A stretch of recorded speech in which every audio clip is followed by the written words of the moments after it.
Les faits se sont passés à Menuisier-Yaokro, un campement dans le département de Daloa. Frédéric, de nationalité béninoise, et Conan, un Ivoirien, sont tous de manœuvre et vivent dans la même cour, dans ce campement-là. Frédéric, comme tous les jeunes de son âge, a une petite amie avec qui il vit.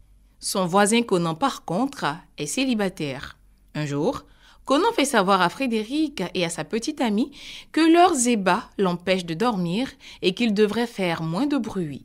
En réponse, Frédéric dit à son voisin qu'il est aigri et c'est parce qu'il n'a pas de petite amie qu'il se comporte ainsi. Le 14 septembre 2021, Conan va trouver Frédéric devant sa porte et lui tient ses propos. « Je dis que toi et ta petite amie là, vous me dérangez. Toi, tu dis quoi ?» Et sans attendre une réponse, Conan gifle Frédéric qui tombe sur le cou. Immédiatement, Frédéric se relève, rentre dans sa chambre suivi de Conan. Une fois dans la pièce, il se saisit de sa machette et une bagarre éclate entre les deux hommes. Frédéric frappe de toutes ses forces, un premier coup, puis un deuxième que Conan bloque avec sa main. La machette le coupe à l'avant-bras.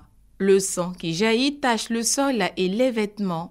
Ayant suivi la scène, la petite amie de Frédéric s'écrie « C'est que tu cherchais là, voilà ça maintenant, tu as gagné oh !» Conan saigne tellement qu'il s'affaiblit au fil des heures. Informés, ses parents se munissent eux aussi de machettes afin de rendre justice à leur fils. Ayant appris qu'il est recherché, Frédéric court se réfugier chez un sage du campement. Le sage en retour réussit à calmer les parents déchaînés, puis sur une moto, Conan est transporté au centre de santé de Beibro, à 7 km de Menuisier-Yaokro. Une fois sur place, on leur annonce qu'un nerf important du bras de Conan a été sectionné et l'os a touché, d'où l'hémorragie. Dans la foulée, Conan perd connaissance. Il est pris en charge, puis conduit cette fois à l'hôpital de Galébré aux alentours de 21h où il reçoit des soins appropriés. Les jours qui suivent, la communauté béninoise fait partir Frédéric dans un autre village le temps que l'affaire se tasse.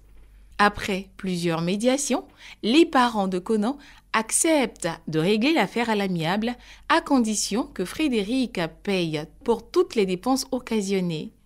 Une fois l'argent en poche, Conan décide de quitter le campement pour Diegonefla, question de changer d'air et surtout continuer à panser ses plaies aux côtés de son grand frère.